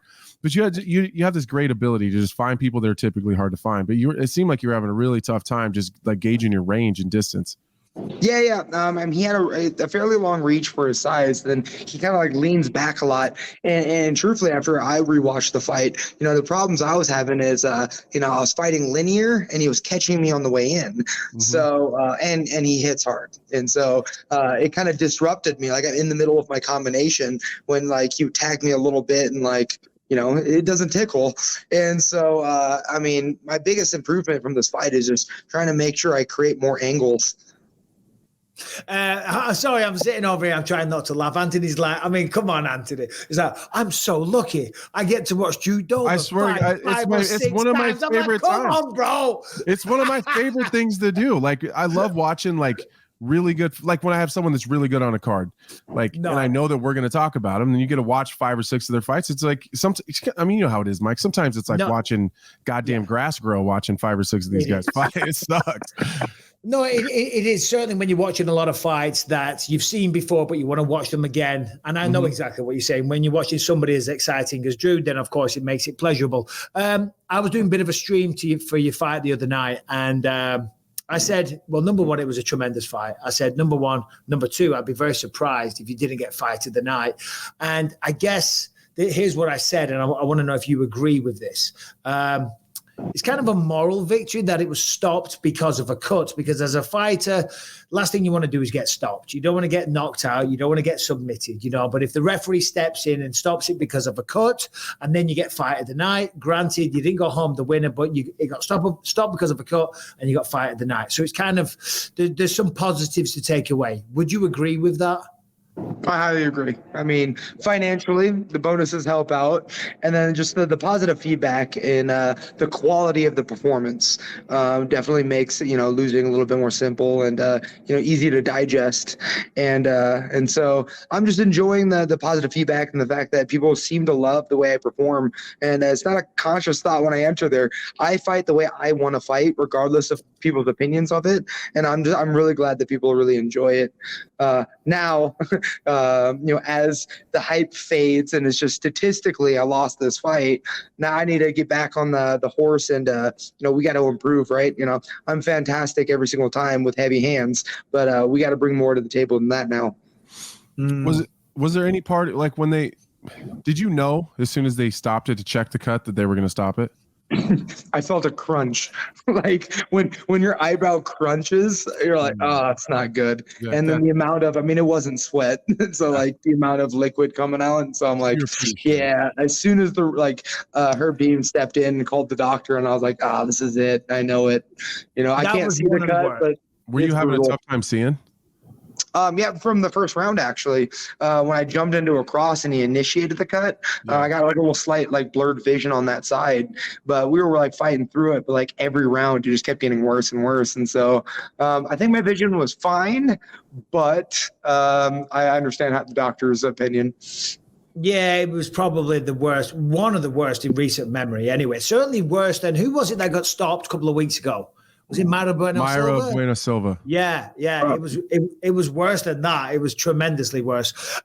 So yesterday, I reached out to you. I'm like, dude, would love it if you joined us on the podcast. And then on a group text with Harrington and Brian and Anthony, I'm like, Drew's joining. And then I must have missed some communication or something, because Anthony's like, I'm going to flame this guy on the podcast. I'm like, who? Drew? I said, I'm like, whoa. We can't do that. I said, we can't invite someone on the podcast and then you give him shit because you've got a problem. So I'm texting them going, what is there some drama in camp? But you were not very forthcoming with the answer to that question. I was like, do I text Drew and say, I think Anthony's got a problem? The floor is yours. I want to hear it. No, it wasn't about you. It wasn't about you. I was being a baby throwing a tantrum about something just in text, and I missed that he had put in the group text that you were coming on. He was like, wait, what did Drew do? And I was like, who the fuck is Drew? Like, what are you talking about? Yeah, I'm like, what the fuck? Okay, you can't ambush a guest. We can't have a guest on. I should have just went with it, though. I'd be like, yeah, bring him on. Me and Dober. So what's the plan now, Drew? Rest up, heal up, back in the gym. Yeah, dude, recovery mode activated. We got to make sure this brain is able to fight within my older age. So I'm currently at the neurology appointment here to get the brain in check. We're going to get a plastic surgeon to take a look at this cut because it was previously scarred. And so we don't want to be making every fight colorful. So as of right now, I need to make sure that I can perform correctly. And then I'm eager to get back in there. So I have some strong ideas of what I need to improve upon. Now we just got to get to work. How's that baby? The baby's incredible. My home life is so comfortable. Like the baby's great. It's so profound. My wife takes care of everything. It's just so wonderful. And so I like adding a little uncertainty and chaos in my life with these fights. I was going to say it looks like you're at some kind of medical institution or an office building or something like that. So you're going to get the brain checked out. You're going to get some plastic surgery. Great to hear. Can't let you get out of here without a prediction or what you think is going to go down between Bobby Green, because, of course, you know this guy very well, and Paddy Pimblett. It's like I'm asking everyone that comes on the bloody show this question. We just had Brendan Loughnane on from the PFL, and he knows those guys. So I asked him. But what's your thoughts on that one, having been in there with Bobby Green? Dude, Bobby Green is hard to deal with, and I don't think Patty's ready for that. Yeah, Bobby's going to make it very uncomfortable with Patty with his movement, his range, and his pepper and shots. However, I mean, Patty, I mean, she shows some very unorthodox jiu-jitsu and a very good unorthodox jiu-jitsu. So I think Patty, if he's able to, get through that chaos, get up against the fence, and start initiating a ground activity, I think he might outgrapple Bobby Green to a submission later on in the rounds. Interesting. Interesting. Yeah, I mean, I would love to see Bobby Green win this fight. God bless. And then I want the winner of the fight, Yeah. But, I honestly think Patty's going to have a good showing. Really? Okay, good. Would you be interested in if Paddy was to lose that fight, then you take on Paddy then? Because generally, no disrespect, they like to put someone that lost with someone that lost and people that won with people that won. Oh, yeah, absolutely. As long as it's in the UK. Because I'm dying to fight in the UK. Those fans are something special, and Patty's going to be my reason to fly across the sea. So, I would love to. And then, I think a Bobby Green rematch. If he loses, I mean, that's just so much fun for the fans. And this time, I want it in front of an audience. Yeah, of course. I totally get it right. In front of an audience for sure. Drew, good luck with the appointments. Hope the plastic surgery goes well. Hope the brain all checks out. Congrats on a tremendous fight. Listen, thank you so much. Performance. I truly mean that, Drew. All the best, buddy. Thanks for joining. Coming from champs like you, man, it means a lot to me. And there's more to come. Thank you. True words, man. True words. Take care. Thank you. Yeah, I was like, what's your problem with Drew Dober? I'm like, we can't have Drew Dober on the show, and you've got some beef with him from camp, and you're just going to go after the guy. No, I would have blindsided you with that. I wouldn't have told you about it first. Yeah, no, I know. I'm just joking. TJ Dillashaw. Yeah, I don't know what his problem. Anyways, long story short, I don't know what his problem with me is. So I'll preface this with I know what everyone's gonna say. TJ Dillashaw is more successful. TJ Dillashaw has made more money than me. TJ Dillashaw, like all those, I agree. But I don't know why I allowed it to upset me so much. Like why I let someone like TJ Dillashaw upset me so much. I mean, that dude's like anybody who's been accused of cheating their entire career and been caught taking performance enhancing drugs and been a juice head his entire career and is like not in the testing pool, so we all know exactly what he's doing.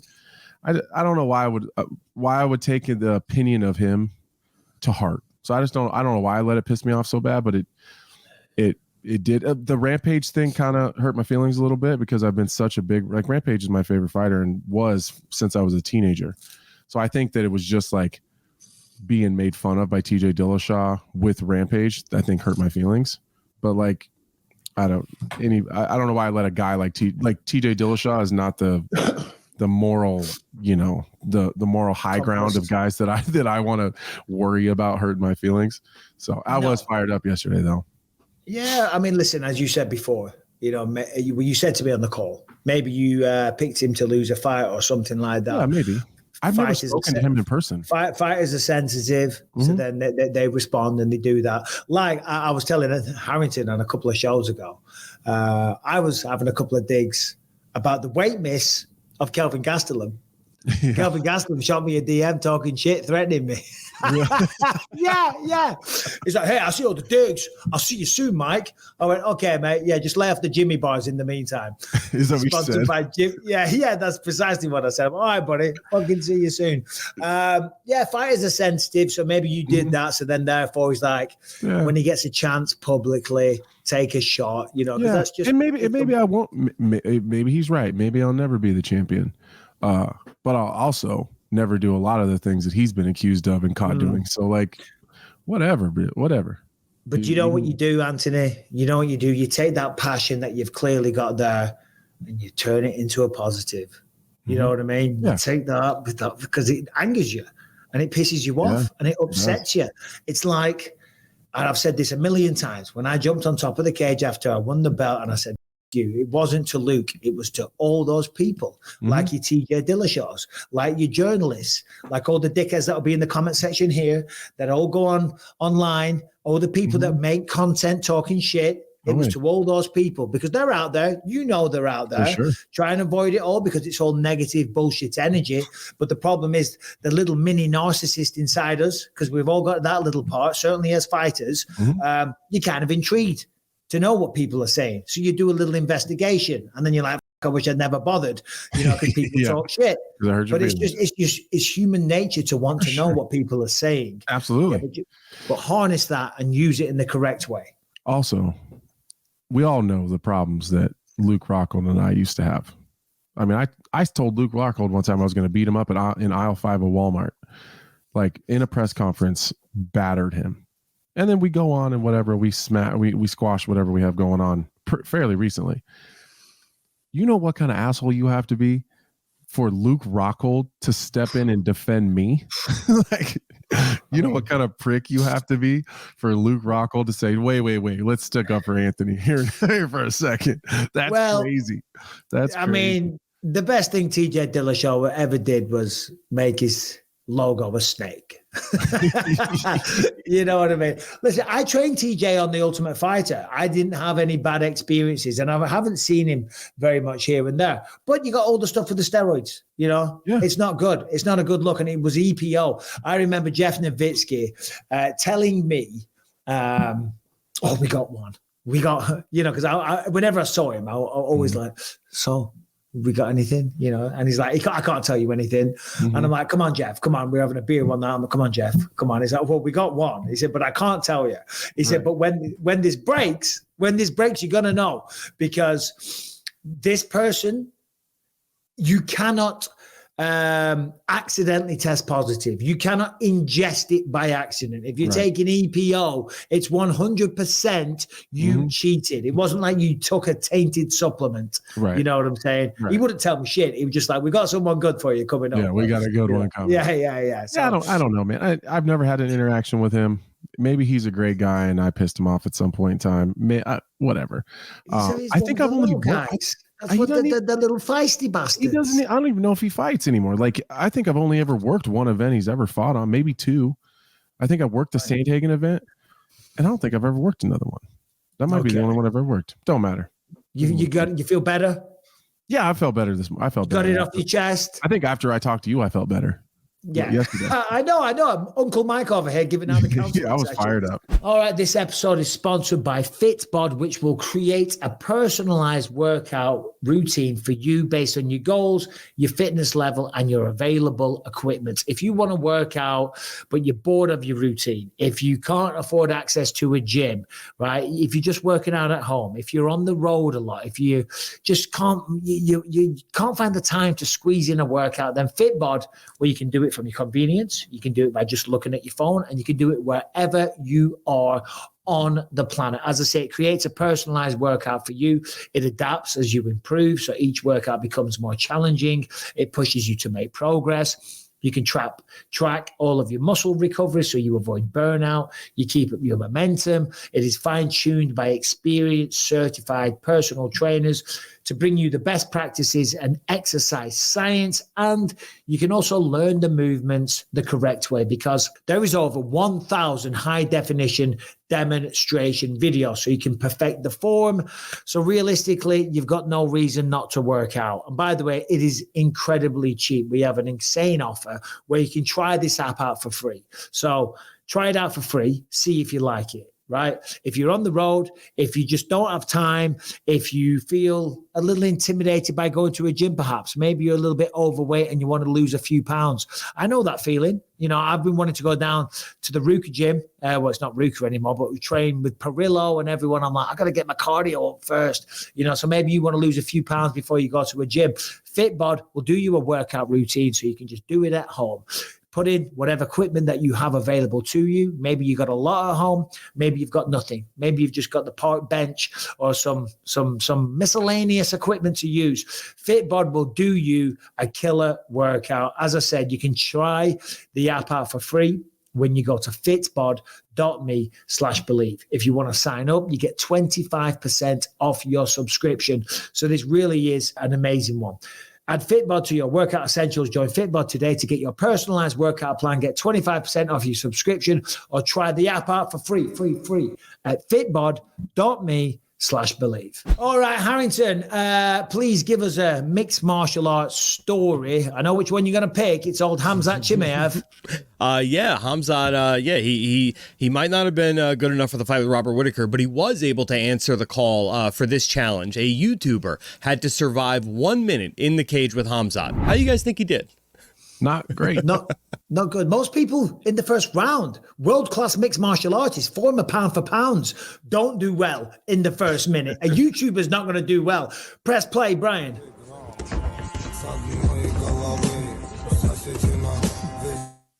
Wow.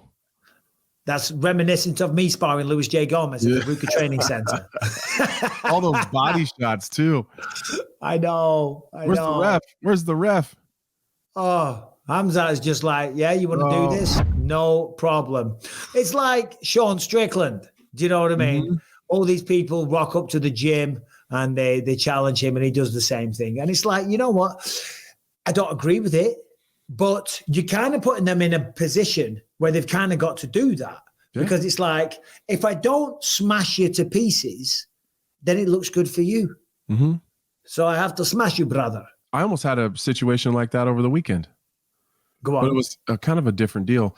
There's this young kid. He's 25. I ended up hanging out with him for a little bit afterwards. But after it all kind of fell apart, but he really, really nice dude, actually. We're going to do it later on, but he's a really good job. He's a pilot broker or a private jet broker, but he has a side business that he's trying to build while he's doing his regular job. And I don't remember exactly how that business works, but he wanted to get some content to use it to build this other business. So the idea was that he sparred me for 3 rounds. And then in between each round, he wanted to interview me a little bit about myself, and then give him some advice on how we could do better in the next round. And then wanted me to really pick it up on him the next 2 rounds. And like by the 3rd round, he wanted me to full on fight him for 5 minutes. So he thought he was going to last. By the 3rd round, you were exhausted. I'm sorry. I had to say it. It's like, I would do that, but I'm gassed. I'm sorry, Anthony. I'm sorry. It was like it popped in my head. I had to say it like ADD. But yeah, and so by the 3rd round, he wanted me to like just beat the shit out of him, and then he'd interview me afterwards. But we had it all set up. He flew from New York City to Denver, and we were going to do it in Denver, and the whole thing kind of fell apart. And so now I'm going to fly to New York City and do it there. Yeah, Hamzat. As Harrington said, the narrative there is that he couldn't make it for Robert Whittaker, but he's looking good there.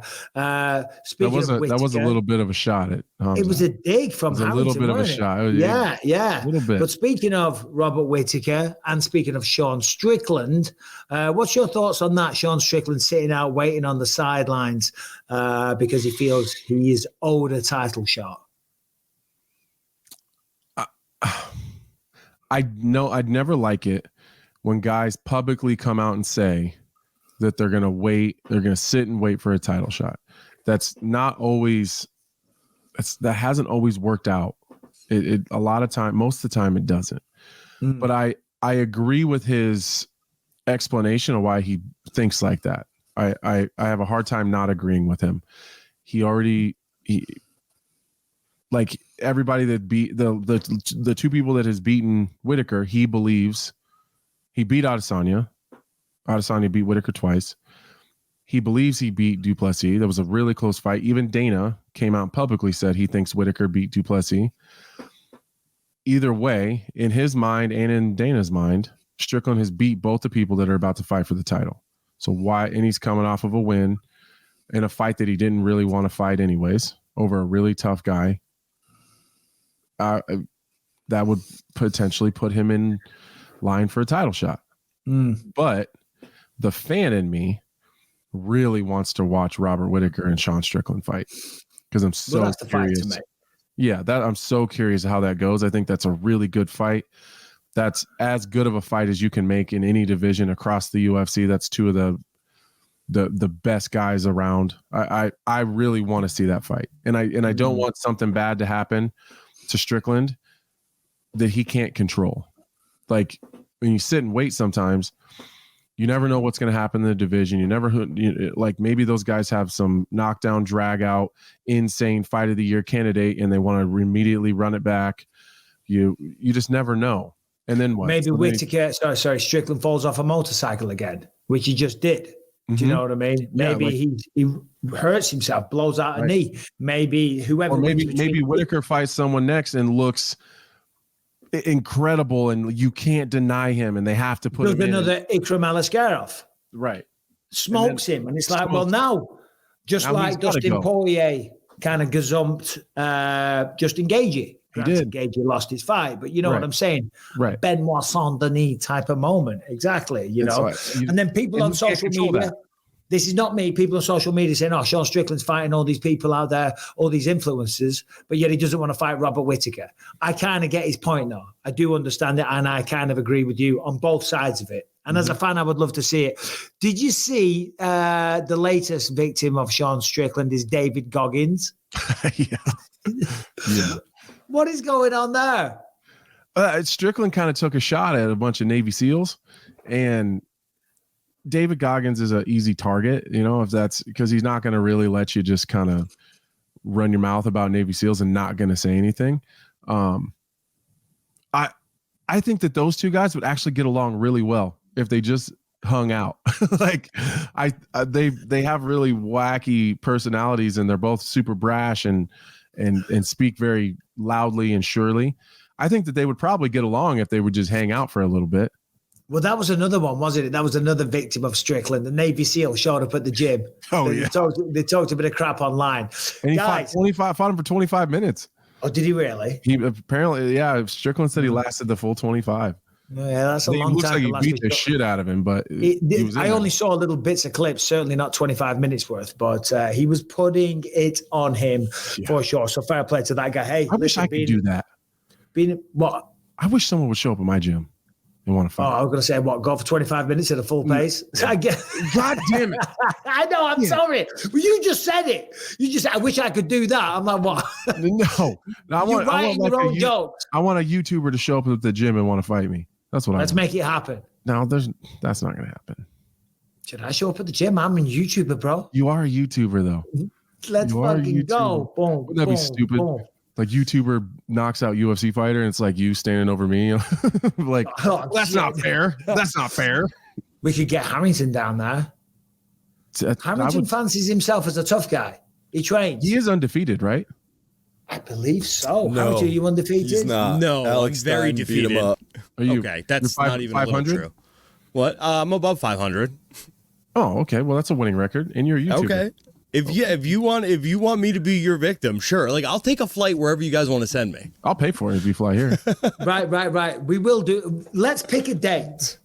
Okay. Where we always say we're going to get together. I want to go to somewhere new, right? So we'll come to your neck of the woods. Perfect. I've never been to Nebraska. I think we talk about this all the time. Harrington, jump on, boys, jump on. Let's have a look at the dates. Let's look at the calendar. How much time do you need? Well, it's going to be a few days, hasn't it? We should come do a Thursday episode in person. Yes. And then a Friday, Saturday, or something like that. We'll have a good old-fashioned get down on the Friday or Saturday night, and then Sunday morning we'll go back bleary-eyed to our loved ones. That would be my kind of, idea. Problem is, and this is always my problem, but next week I go to Manchester. I get back, I go on vacation with the family to Maui. I get back, and then I'm immediately commentating at the Apex. Then I'm commentating at the Apex again. Then I go to Colombia for stem cells. Now we're in September. What about September 19th through the 21st? 19th, September 19th. Well, you know what it is? 19th to the 21st. I'm flying to Paris on the 21st, but I could delay it. Oh, what about, we'll do this off air because this is not podcasting at its finest. Yeah, it's not great TV. Yeah, I was like, we can pick a date really quick, but now it's becoming far too long of a segment. Do you know what I mean? What about September 2027? Yeah. Should we do a question or two, Anthony? Yeah. Why the hell not? Harrington, you might as well just jump back on and stay on. Just do it. Just stay there. if you have a question, you can send it into the BYM podcast by sending it to bympod@gmail.com. We like questions about life. We like questions about unexpected stuff. We like entertaining questions, riveting, thought-provoking questions. We don't want, if it's an original MMA question, great, but we don't want who did you want to fight that you never got to fight, or one dream person. I certainly don't want this question. Have you ever been asked this, Anthony? What is it? If you could have dinner with anybody throughout history, who would that be? Have you been asked that question? We have one less question today then. I'm just kidding. Have you had a journalist ask you that question? Yes. Yeah. Yeah, me too. You know what I've gotten more. What was your answer? I didn't answer it. So I don't know. I don't know. Oh, I'd rather have dinner with my wife. Muhammad Ali? Yeah, I don't know. I have no idea. I don't know. Harrington, who would you have dinner with if you could have dinner with one person? I mean, one person? I kind of want to have dinner with that guy that Brendan Loughnane met up in Utah. Go hang out with him. No, I would want to talk to somebody who has knowledge that we'll never know. So like a Lee Harvey Oswald. That's bring him back from the dead. Let me talk to him, interview him for an entire dinner and find out what really happened that day. Okay. If that's what we're doing, I want to talk to OJ Simpson. That's great. OJ Simpson would be an awesome person to have dinner with. Do you know what I mean? That guy's wild. I gotta all right. Yeah. Other than allegedly. that part of it. But seriously, if you have a question, send it into bympod@gmail.com. And if you're listening on iTunes, Spotify, wherever you find podcasts, make sure to subscribe. Leave us a 5-star rating, positive review. It really helps out on those platforms. If you're watching on YouTube, make sure to subscribe to the channel and you hit that notification bell to find out whenever a new video drops. And if you want to catch up for 500 episodes you can't find anywhere else, completely ad-free and totally uncensored, head to gasdigital.com. Use the promo code BYM. Get 20% off the entire site. All right, so the first question we have here today might be a toughie for Anthony, but this one is from Nathan Golo. Hey, BYM podcast. It's Nathan from Oxford, England. Huge fan of the podcast, been listening to you guys for years. I'm out of the garden because there's sun in England, which is a rare occurrence. I'm spending all my day out here. I'm, as well as a martial artist, an actor, and I wanted to know, for all of you, what is your favourite martial arts film and why? Cheers, guys. Big fan of the podcast. Thank you, Harrington. Well, thank you very much. The reason I did that is because the other day I was like, I'm going to do a YouTube video of my favorite martial art films. And I'm like, this beat me to it. And I shouldn't swear as much. Anthony, you must have some martial art films that you've seen. Yeah. I was the same. Favorites? My favorite. Lionheart. That's a good one. It's a very good one. I'm a big Van Damme guy. I think Hard Target was better. It's not necessarily a martial arts movie, but there's a lot of martial arts happening in it. But probably Bloodsport, like 80% of the people. Bloodsport for sure. Kickboxer for sure. Enter the Dragon 100%. Have you seen Enter the Dragon? I don't think so. You got to watch it. It's going to blow your mind. I think it was filmed in 1977.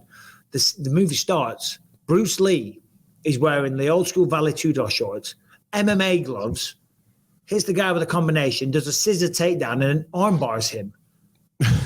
That's mixed martial arts in the 1970s. I am telling you, it's great. You got to check that out. Is that your favorite one? I don't think it's my favorite. I would probably say Bloodsport, I think, because as a kid, it has a special place in my heart. Yeah, and there's so many different martial arts. There's so many, and there's so many good films as well. That was my favorite thing. American Ninja Warriors were good. Brian? A little more contemporary, you got movies that are wild. You have like Ip Man and The Raid, I think are two of my favorite martial arts movies. I was going to say The Raid. Raid, I mean, Ip Man's fantastic. The whole sequences, the franchise.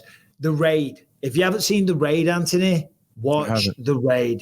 Now, it's in subtitles. So that might throw you off, but it's not. I can read. What do you mean might throw me off? I know how to read. No. What I mean is that a lot of the time people go, well, have you seen, I had this guy that shall remain nameless, a very, very famous person. I was at dinner and he's hitting on my wife in front of me, right, the whole time, and I wanted to strangle him. And he's like, I know Michael, do you read much German literature? And I'm like, do I read much German? I don't read much English literature, let alone German, you prick. So when you say subtitled films, you think of some artsy-fartsy movie. You know what I mean? Oh, yeah, have you seen such and such? It's great. And those in subtitles, but, you know, the camera shots and the cinematography is amazing. You know, it's not one of those films. It's a crazy action film. But it's in Indonesian. You got to check it out, bro. I'll watch it. You got to check it out. The Raid. Hey, do you think that like the new Teenage Mutant Ninja Turtle movie would count as a martial arts movie? Yes, but lame. Haven't seen it. It's not a bad movie. It's not a bad movie. Martial art video games. Oh, Mortal Kombat for sure. Bro, that's it. Lucas, I went for a pee a second ago. Yeah. As you know, Lucas is playing the new Mortal Kombat. We downloaded it yesterday. Yeah. Do you play video games, Anthony? Yeah. So, like Lucas, all his friends, all they do when they get together is play bloody Dungeons and Dragons. But that's the only time they get together, and it's middle of summer, and summer's running out. And I'm like, dude, hang out with your friends more. And like, they never want to hang out other than they're playing Dungeons and Dragons. And I feel like obliged as his father to make sure he's enjoying his time off. Right. I'm like, well, let's play a video game together. Let's do a 2-player. Are you aware of Baldur's Gate 3? Huh. Oh, God. $70. I played the shit out of that game. It's awful. It's awful? It's the most... It's a RPG, boring. so it's very like cutscene based. There's a lot of, and the combat is not action based. It's turn based. So like, when we Googled it, 2-player games, right? It took an hour to like set up your character. You know, which I'm like, can we just get on with this? Then when we do it, when we start, you take it in turns. You can just like move a cursor for your little person, and you can't go too far. You can only go like 10 meters, and then like there'll be a guy, and you press X if you want to attack it, and it just scuttles over, hits it with a sword, and then it's Lucas's go, and then there's his go. And I'm sitting there trying to be an enthusiastic father for about an hour, and I'm like, son, this is crap. And he's like, yeah, I didn't want to say anything. I said, how about we download Mortal Kombat? Boom. Off we pop. Oh, yeah. Yeah, me and my kids play that a lot. Yeah, it's great. Any more, Brian? But Baldur's Gate 3, apparently people love it. Yeah, Game of the Year last year or the year before, I think. What do I know? I mean, different strokes for different folks. I play FromSoft games, which make you want to pull your hair out, so... Lucas loves what's that one that you play? What's it he plays as well? Helldivers?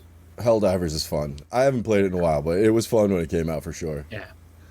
We have another question here from Tristan Walls. This one's a little more MMA flavored. What's going on, BYM? It's your boy Tristan from Georgia. Got a quick question. So I legitimately had a dream last night that I was chatting with Tom Aspinall, and he asked me what I thought was going to happen in his upcoming fight with Curtis Blades, and I told him that I thought that he was going to knock Curtis Blades out in the first round. So I was curious to know if you guys have ever had dreams leading up to fights, and has your dream actually played out in the fight? Thanks for taking the question. Take care. Anthony? Yeah, I don't want to no-sell his question, but I don't really dream a lot. So... Oh, bro, you want to dream more? I'm telling you right now, this is going to make you dream more, and you're going to have some wild dreams. Start taking magnesium. Magnesium, really? Before you go to bed. So I take magnesium before I go to bed because the healing benefits and all the benefits in general for health is very, very good. It makes you sleep like a monster. But the dreams are insane. I wake up, I'm like, whoa. I'm going to go back to that. I had a dream last night. I was like back in this house in Clitheroe where I'm from, and like there was like shit going on with all these gangsters. And I was stealing money and stuff. It was fucking insane. I woke up for a piss. I'm like, I hope I can go back to that.